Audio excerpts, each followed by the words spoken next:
Breaking news tonight, the desperate search for a missing Warren, mother of two, her car found abandoned. Tonight, where's Ashley? Good evening. I'm Nancy Grace. This is Crime Stories. Thank you for being with us. A mom of two vanishes without a trace after leaving her apartment. Family pleads for help. Tonight, where is this beautiful Warren missing mom of two?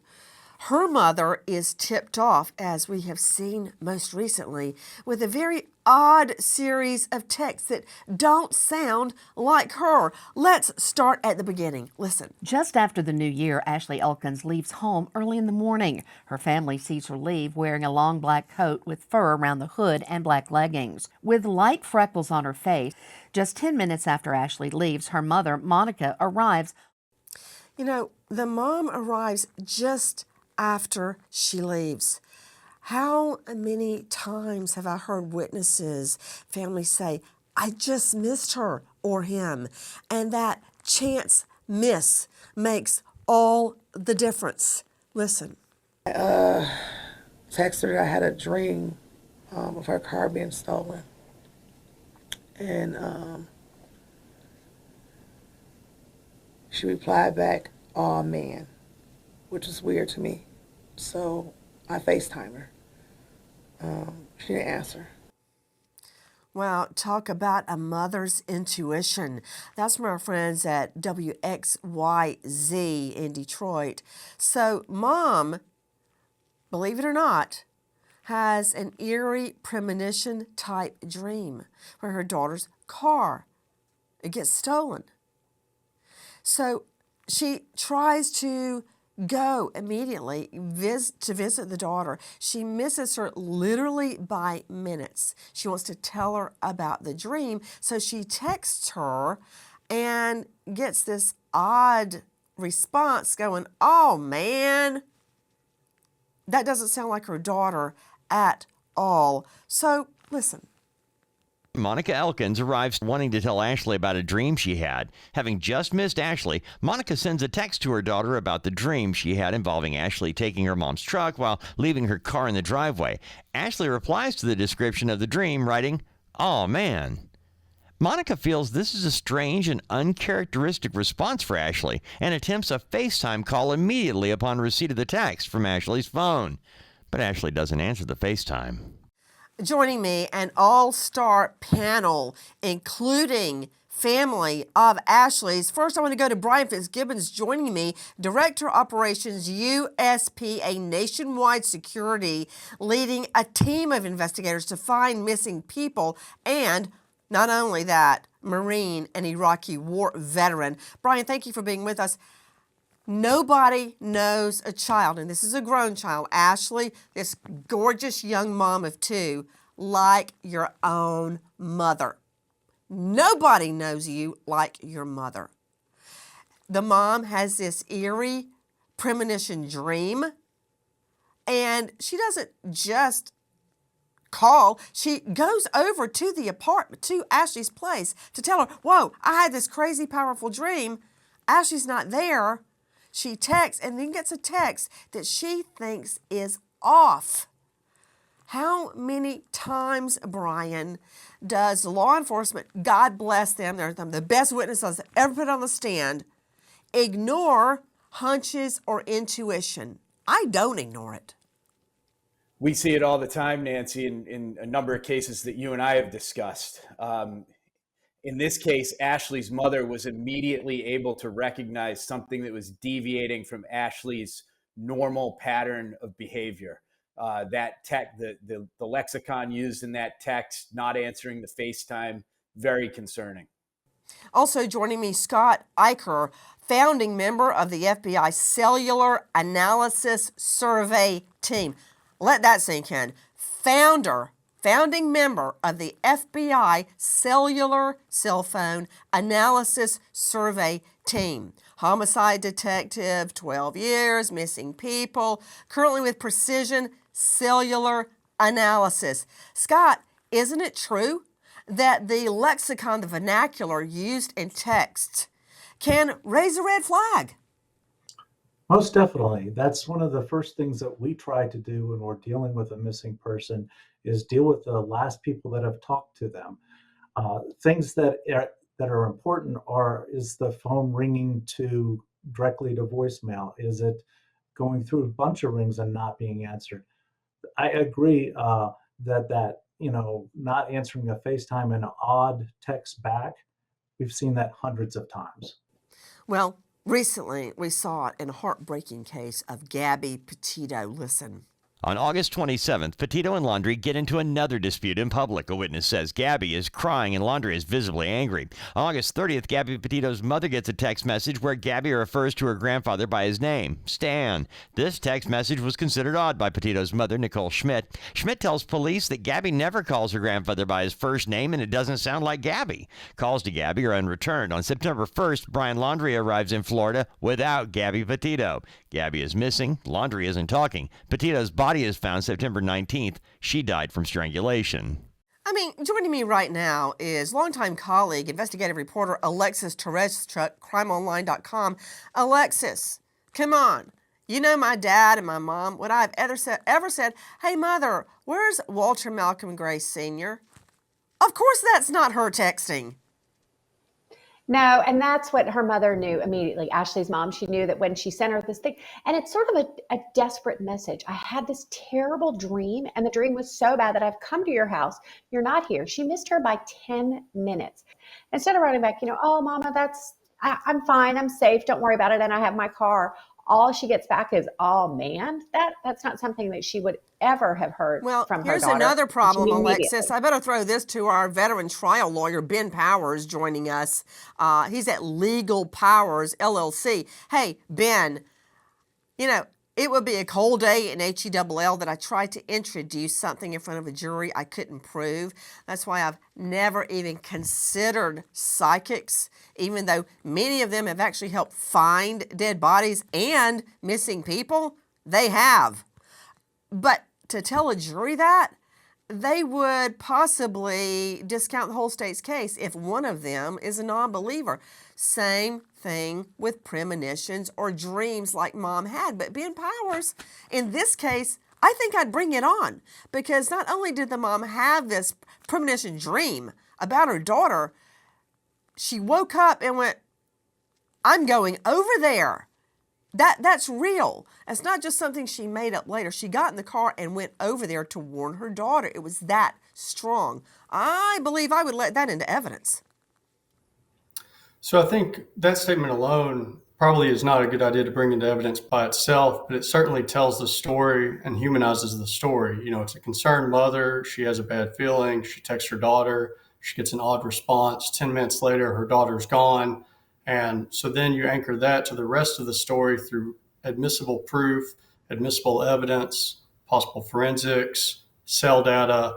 I wouldn't make the whole case a premonition case, but I would anchor that premonition with hard evidence. Well, I didn't say I'd make the whole case a premonition case. I said I would, O.J. Simpson case.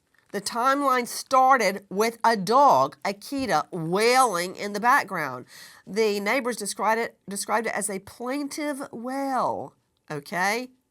That's when the timeline started. Okay?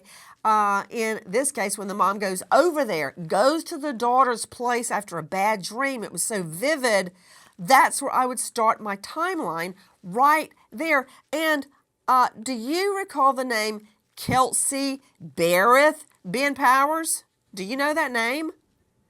Just be honest. I don't know that name. Okay, I will never forget it because Kelsey Barrett, I believe, was not only a murder victim, but her phone had been taken by the perps and a series of fake messages were sent. Listen. Patrick Frazee receives a short text from his fiancée, Kelsey Barrett's phone that simply says, "Do you even love me?" Frazee replies, "Why would I bend over backwards and stand behind you through everything if I didn't? So to answer your question, yes, I do."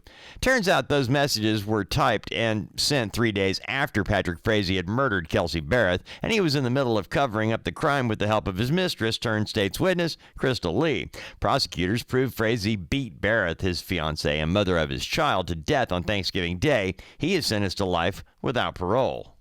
Joining me is Dr. Siobhan Scott.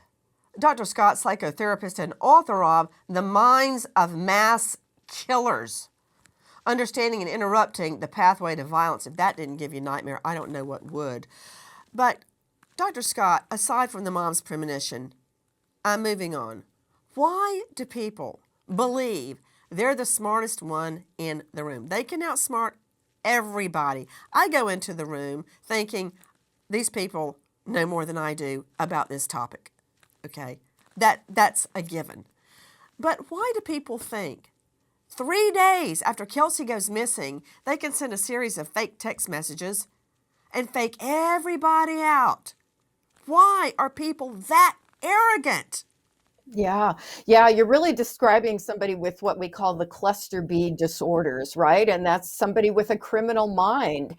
And they do tend to be very arrogant. You see this with so many different kinds of murderers, including the serial killers, where they really think they're going to outgame everybody and get away with it. So it really is an aberrant type of personality that unfortunately we see in these kind of cases all the time.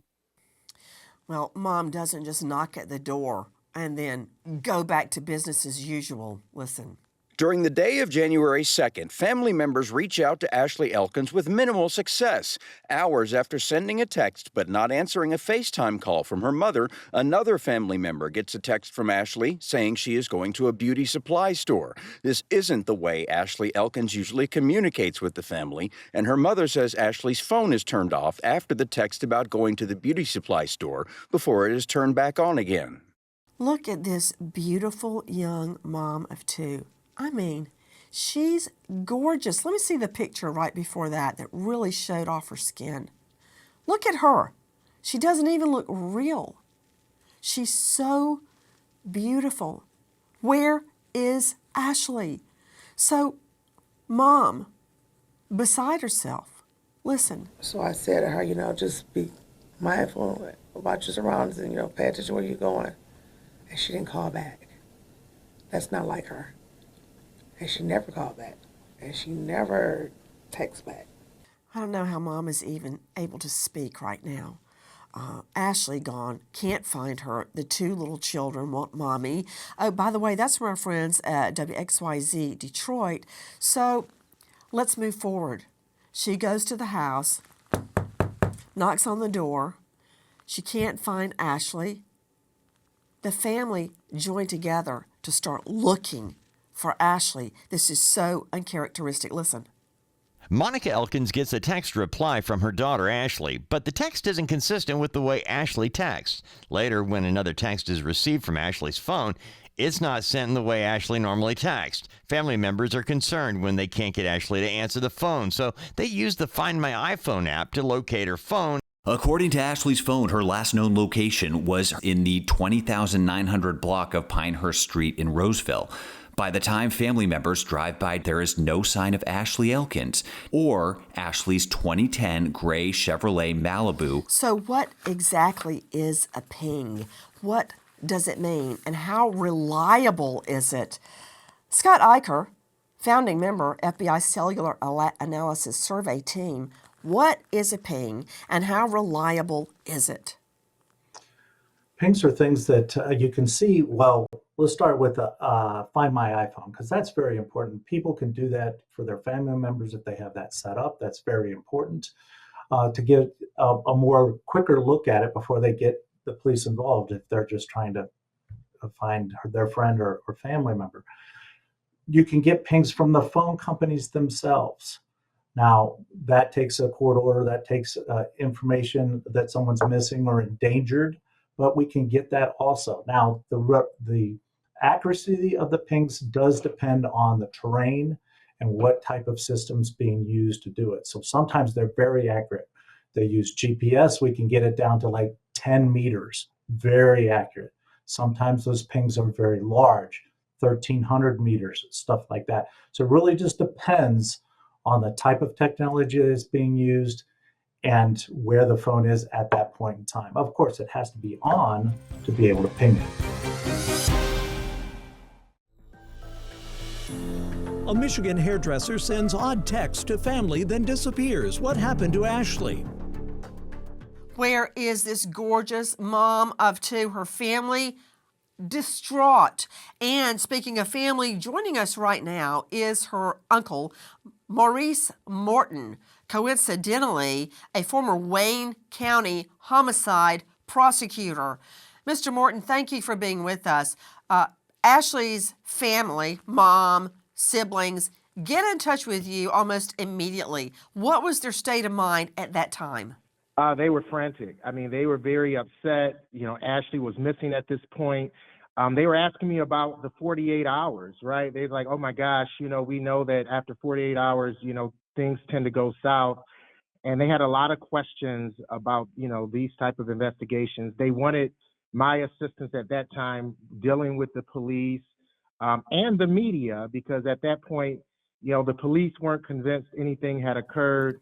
And the media was not on the case. No, Mr. Morton. Please don't tell me when they contact police that police say, oh, she's just off with her boyfriend, or, oh, she's a single mom. Maybe she needed alone time. We don't think she's really missing. Did they do that? I almost hate to ask the question. They absolutely did that. Oh, okay. I'm going to need an aspirin. Guys, what happens next? The mom's so distraught about Ashley being gone, she reaches out to brother attorney Maurice Morton. The family now taking the search into their own hands. Listen. After failing to find Ashley Elkins or even have a meaningful communication with her on January 2nd, her family reports her missing in Warren, Michigan on January 3rd. Investigators confirmed her last known location is Roseville and say they are canvassing area businesses for video and using digital forensics in the case to try to track her whereabouts. Ashley Elkins is a 30-year-old mother of 2 young boys. She is 5'2" to 5'3", a black woman weighing around 150 pounds. And then what they think is going to be a break. Listen. Conducting video canvasses and examining digital evidence, investigators are interviewing friends and family members as they try to locate Ashley Elkins. On Tuesday, January 7th, authorities find Ashley Elkins' car abandoned a few miles from her ex-boyfriend's Roseville apartment. After locating Ashley's 2010 Chevy Malibu, investigators go to Booker's apartment with a search warrant. The discovery of a missing person's car usually is a huge break in the case. What, if anything, will it reveal? Is there blood? Is there fingerprints? Is the car simply out of gas or with a flat tire? That could indicate where is Ashley. We just covered this in the case of missing mom Nikki Chan. Listen. 8 days passed from when Nikki Chang Saley McCain was last seen by her family and the day her truck was found abandoned in Tahoma County. The 2002 Avalanche is found on the side of the road in a remote area. Doesn't appear to have suffered any damage. Investigators aren't saying if the vehicle was operational when abandoned or if it simply ran out of gas. Alexis Tereszchuk, in our case in chief, Ashley's car is found. Where was it? Her car was found about a 6-minute drive away from her home, so about 3 miles away. Still, this we're saying Roseville. This is a suburb of Detroit. So, Detroit is a very big city, just a few miles away from a lake. But still a very urban center found there. But you know what was not found in her car? Her pocketbook was not found in her car. Her cell phone was not found in her car, but her car was found. Back to Ashley's uncle, Maurice Morton, joining us. Maurice, so her pocketbook and cell phone missing from the car. Let me ask you a couple of questions regarding Ashley's car found about 6 minutes away from her home. Did it have a flat tire? No, it did not. Was it out of gas? No, it was not. Had it been in a fender bender or any accident at all? No, it had not. So 6 minutes away, Ashley, we're supposed to believe Ashley just gets out of her car and walks away? I mean, her mother must be like a knife in her heart. Ashley would never do that. Maurice, just get out of the car and walk off? No, she wouldn't. And the mother was very clear about that all of these actions, would have been uncharacteristic of Ashley. She always kept in touch with her family. She had a 10-year-old and 7-year-old children who she cared for regularly. In fact, The 7-year-old is autistic. Ashley loved her children to death. She was always there. She would have never done this. She would never just walked away. And, you know, Ben Power is joining me, veteran trial lawyer at legalpowers.com. You said you can't build a case on the mom's premonition about the car. Well, I think you have to introduce that at the get-go because the car is a recurring thread in this. Now we've got the car abandoned on the side of the road. There's nothing wrong with it. Not out of gas, no fender bender, no flat tire, nothing. So, Ben, you think Ashley just got out and said, hey, I think I'll go for a little walk? BS. I think you're going to need to be able to establish why she and the car are no longer connected. You know, why the car is 6 minutes away from her house and who or what caused her to leave her car if she didn't leave voluntarily. Otherwise, it's speculation as to why her car is by itself. Okay, yeah, you just tell that to a jury. You ask any woman on that jury, she's going to park her car on the side of the road and take a walk, okay? You're going to get nowhere with that. Hey, another question for Maurice Morton. This is Ashley's uncle joining us. Maurice, what about the keys to the car? Were they ever recovered? We don't know that at this time. So we know that we heard that the keys were not in the vehicle, but we don't know if they were recovered. You know, to Brian Fitzgibbons, I want to talk to you about potential evidence found in a car. And to Scott Eicher, I'm going to bring up the specter of Alex Murdaugh and what all we learned from his vehicle, the Suburban he drove away from a murder scene the night his wife and son were murdered by him. But to you, Brian Fitzgibbons, joining us, veteran when it comes to searching for missing people. Normally, you can get a treasure trove of evidence from a car. Absolutely, Nancy. And police are going to be pretty tight to the chest with this. You know, they are likely finding a tremendous amount of forensic evidence in there. You know, this could be fingerprints. This could be DNA evidence. This could be items that corroborate a timeline or refute statements made by the family or those texts. So there's going to be quite a bit of information gathered from this vehicle. Well, I'm thinking about blood. Maurice Morton, let me know, were there forensically viable, probative, they proved something, fingerprints, blood, hair, sign of a struggle? Was the front seat pulled back too far? I know that you recall, Maurice, the case of missing teacher Tara Grinstead. In her case, her car was found right where it should be, parked in her garage. But she, Maurice, was neatnik, complete neatnik. Mm-hmm. When I went into her home, it looked like a model home out of a magazine. But then her mother took me out to look at her car. You know those cars that people keep smelling like a new car? Her car smelled like a new car, but the sides were covered in mud, and the front seat was reared back so somebody 6 feet or taller could drive. And Tara was very petite.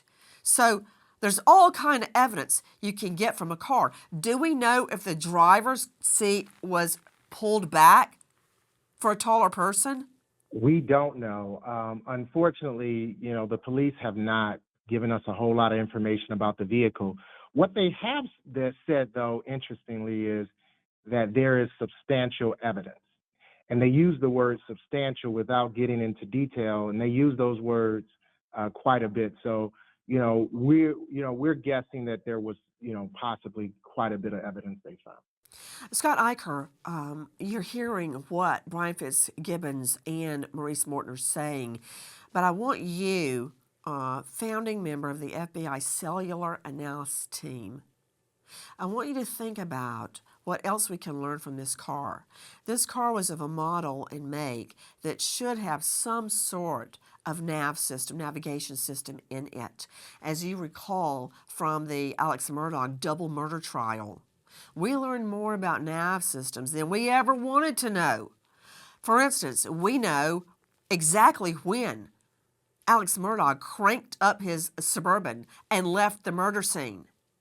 We know that he scratched off, and we learned all this from the nav system, that he lowered the window, electric windows, right where Maggie, his wife's cell phone, was thrown out on the side of the road. let up the window, then floored it. We know when he reached his mother's house, which he used as an alibi, when he put that car in park, turned it off, and when he got back in to go back to the murder scene and find the two dead bodies. I can tell when he put it in park, reverse, drive, you name it. So what can I learn from Ashley's car?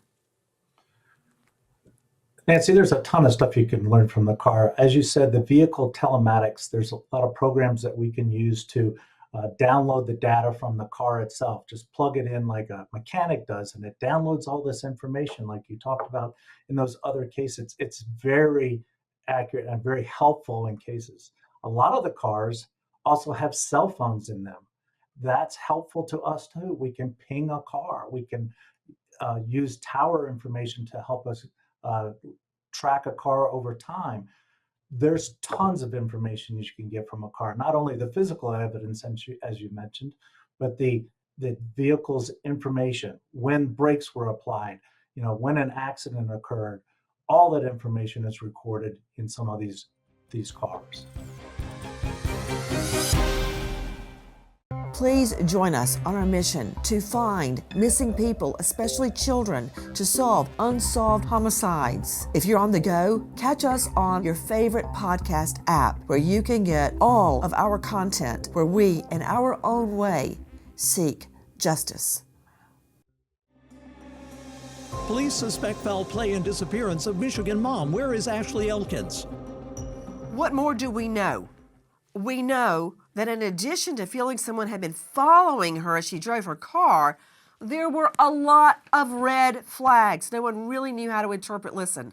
DeAndre Booker and Ashley Elkins have been dating long enough that Ashley's mother and other family members think the two will be getting married in the future. Booker is smart and really good with computers, but there are a couple of red flags popping up. Ashley Elkins has developed a career as a hairstylist and is able to maximize profits by working out of her home until DeAndre Booker doesn't like men coming to Ashley's home to have their hair cut. So Ashley spends the money to rent a facility to conduct business. What? Okay, hold on just a moment. Maurice Morton is joining me, Ashley's uncle. You're a practicing lawyer. That would be like my husband saying, you know what? I don't want you in the courtroom because there's too many male lawyers and defendants. I couldn't practice law for Pete's sake. So the boyfriend tells her he doesn't like men clients coming to her home salon. That cuts out about 50% of her business. Yeah, that's true. I mean, that was an early on red flag about him and his personality. Obviously, he was controlling, very jealous type, and the mom and Ashley began to see that about him. This is someone who they embraced, who she had around her children, and who everyone liked, and you never would have thought, but he, that was one of the first red flags of how controlling he was. Dr. Siobhan Scott joining us, renowned psychotherapist, author of The Minds of Mass Killers. Dr. Siobhan, controlling doesn't necessarily mean killer, but when I look back at cases I've handled, prosecuted, and investigated, very often, it's the reverse. I have seen so many cases where the perp, boyfriend or husband, lover, ex-lover, has also been controlling. The converse can very often be true. When we say he's controlling, what does that mean? You heard Maurice Morton, who knows Ashley, knows the boyfriend, knows the family, say he was controlling. That in itself is not a deal breaker, but it's not good. No, it's not good. It's definitely a red flag. A couple decades ago, I was a director of counseling in a domestic violence women's shelter. And that was really the standard, was these jealous, controlling men. And they're very seductive. That's the thing I can't underemphasize, is how seductive they can be and how charming. Because if that was the only thing the woman ever saw, of course, they would recognize this is a dangerous, unsafe relationship. But often there's an undercurrent of the control, and it's layered with things that are very nice about the relationship. So the women get confused. You're giving me a headache, and I want to tell you why. If I thought I had to go through my husband's text messages and find him on Live 360 and blah, blah, I'd shoot my foot. I tried to read his messages one time. They were so boring, my eyes just started bleeding. Why do people stay in relationships where they don't trust the other one? There's all these red flags. It's exhausting, Dr. Siobhan. Yeah, yeah. And it becomes like an addiction sometimes, particularly for these men that, when we think of love, we think of giving and nurturing and wanting the best for the other person. But I think for men like this, the woman is an object and his sense of ownership for her takes precedence. And often there's this mix of desire and hostility. And it's very confusing to be the female partner in a relationship like that, because very often he's wonderful. And they also know how to manipulate their vulnerabilities. Younger women in particular can have a lot of vulnerabilities. They can have low self-esteem, and these men know how to manipulate that. Well, speaking of red flags, listen to this, man. Ladies, if you hear something like this about your boyfriend, even your husband, you run for the hills as if you had seen a monster. Listen to me. Take a listen. Booker shows off his computer skills by creating fraudulent documents. But the final straw that breaks the relationship is when Elkins discovers Booker has been creating profiles of people online and using the fake profiles to comment on his own posts on social media, as well as track Ashley's online behavior. Elkins and DeAndre Booker break up in September. Okay, wait. So he creates a fake online persona to comment on his posts. Do I have that right, Alexis Tereszcuk? Yes, he has been doing this. This is something he creates. He has his own website, his own social media. Then he creates other people to say, oh, you're so great. Look at this guy, things like this, just to make himself seem so much better. Then she finds out that he has been doing this. She sees, oh, it's not just you. You are the one that is creating all of these people commenting on this. And she fully breaks up with him. She ends the relationship. Okay, what a wackadoodle. I see Siobhan Scott, Dr. Scott, just shuddering at that, but there's no other way to put it. Maurice Morton, you're her uncle. So she is involved, and this guy's around her children that's making up fake people on multiple fake IDs online so they can comment on how great his posts are. Yeah, it just doesn't sound like a reasonable person. It did say a lot about him, and then at that point, Ashley and the mom began to really question. Mom was very clear. She thought he was a fraud, and this was someone that she adored. And eventually she said, hey, she thought he was a fraud. They didn't know what to believe about him, what was real or wasn't. Just because you delete something off of your computer doesn't mean it doesn't exist in the cloud or somewhere deep buried in your computer. Take a listen. For someone known as computer savvy, investigators were able to retrieve some of the basic internet searches that included answers to the question, what to do while on the run. Booker also allegedly wants to know if blood is traceable, fastest routes from Flint to Ohio, how to beat a polygraph test, and what he probably should have started with, deleting Google search history. Okay, the word idiot springs to mind. To Maurice Morton, this is Ashley Elkins' uncle. What more, if anything, do you know about these damning computer searches on Booker's devices? Yeah, when we saw that, it was very alarming. At that point, when you see that, you're figuring that, hey, this guy was planning to commit a crime, and so it really raised the concern within the family of what he was planning to do or what he had done, because we had been aware of these the search messages since that Friday after she was missing. It brings to mind a case that's going to be proven almost entirely based on damning Google searches. I'm talking about another missing mom of 2 boys, Anna Walsh. Husband Brian Walsh's computer, a treasure trove of incriminating evidence. Listen. Brian Walsh begins the first day of a new year at 4:55 a.m. by searching the internet for, quote, how long before a body starts to smell. He follows that by searching how to stop a body from decomposing, 10 ways to dispose of a dead body if you really need to, how long does DNA last, how to remove blood from a wooden floor, can you identify a body with broken teeth, and finally, can you be charged with murder without a body? One of the searches conducted by ex-Booker is what to do while on the run. Much like Scott Peterson, he did go on the run. Explain, Alexis Tereszchuk. He'd come to her house on New Year's Eve, December 31st. He actually booked an appointment with her, but not as himself. So remember we said he pretends to be other people. He uses different identifications. He even did this to her.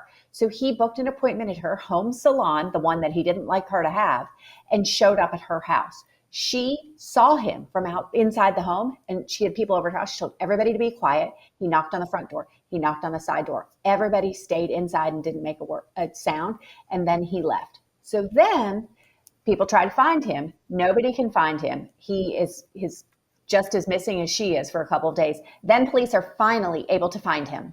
Take a listen to this. The day Scott Peterson is arrested, he has dyed his brown hair blonde and grown out a goatee. His Mercedes stuffed with survival gear, camping gear, several changes of clothing, 2 driver's licenses, he has his and his brother's, 4 cell phones, 15 grand in cash, and 12 Viagra pills. To you, Ben Powers, much like Scott Peterson with his blonde hair, this guy, Booker, goes on the run. That's evidence of guilt, flight. While your girlfriend, your ex, is missing, you suddenly decide to go on the run? It's damning. I mean, he's allowed to travel. It's not running from anything at that point. He's allowed to go from one place to another. They would have to establish that he knew he was the subject of an investigation and that he fled that investigation. But there's nothing unlawful. We actually have a right to travel. And so he's free to move about as he wants. They're going to have to tie that to knowing that he was under investigation and fleeing that investigation. Speaking of red flags, what about a rap sheet? Listen. DeAndre Booker served in the United States Army, but was removed from the military with a less than honorable discharge after going AWOL in 2017. This happened after he was charged the previous year with several other crimes, including larceny and possessing fake identification documents while still serving on active duty in the Army. He went AWOL after the charges and then was given his less than honorable discharge. I'm starting to see a course of conduct that repeats itself. He goes AWOL in the Army, and now he's AWOL during the search for his love interest, Ashley Elkins. Maurice Morton, did Ashley have any idea that Booker had a rap sheet? That came as news to the family about his background with the military and him being AWOL. Absolutely had no idea. Police digging through Macomb County landfill as search for a mom of 2 continues. Maurice Morton joining me, Ashley's uncle. What led police to go to a landfill? Well, when they conducted the search of DeAndre's apartment, they indicated to us they found substantial evidence without telling us what they found. They also hauled away a dumpster, and they indicated to me that there was also substantial evidence in there. So we kind of gleaned through the lines that they found blood evidence. Also, that dumpster apparently had been dumped on that Saturday after she went missing. And so, reading between the lines, we figure they kind of then went to the landfill next. Brian Fitzgibbons joining me, Director Operations USPA Nationwide Security, leads a team of investigators trying to find missing people. Brian, you and I both have been involved in grid searches at landfills and dump sites. Very difficult. Absolutely. And this one was made more difficult with the cold temperatures. that Michigan has been experiencing. So they were able to narrow it down to a 6 to 7 acre location at the landfill, a plot of area about 7 acres square. So that's going to be a difficult search as they go grid by grid. The family on pins and needles as the search for Ashley leads police to a Macomb County landfill. Back to Ashley's uncle, Maurice Morton, joining us. I understand, Mr. Morton, that DNA has been obtained. What's the source and what can you tell us about it? Police indicated to us that from evidence they collected at his apartment and from the dumpster, they wanted to collect some samples to do a DNA match. So they did do swabbing of the mother and her children in order to get a DNA match. We have not gotten the results back from that DNA sample. Mr. Morton, how is the family holding up? Who has Ashley's 2 little boys? Her boys are staying with their father and grandparents. The families are, coming together to support them. It's tough, and I've dealt with victims all my life, but to be on this side, you see the pain, you see the heartache, you see all the questions, you see how difficult it is dealing with the media, police, trying to get answers, fighting for answers because you want your loved one back home. It's very difficult.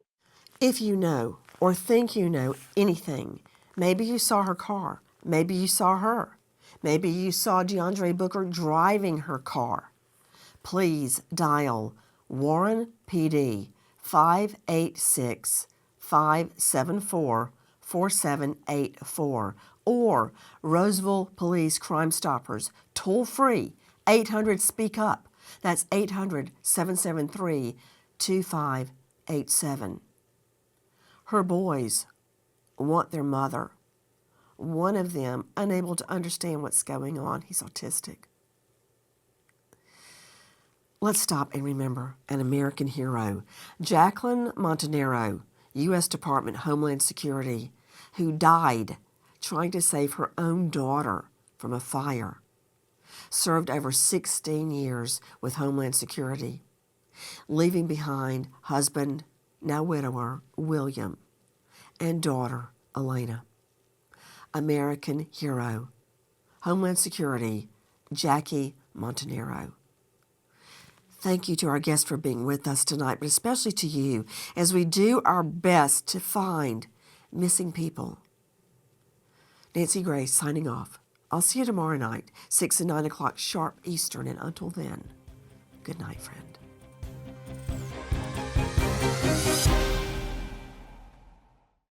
Please join us on our mission to find missing people, especially children, to solve unsolved homicides. If you're on the go, catch us on your favorite podcast app where you can get all of our content where we, in our own way, seek justice.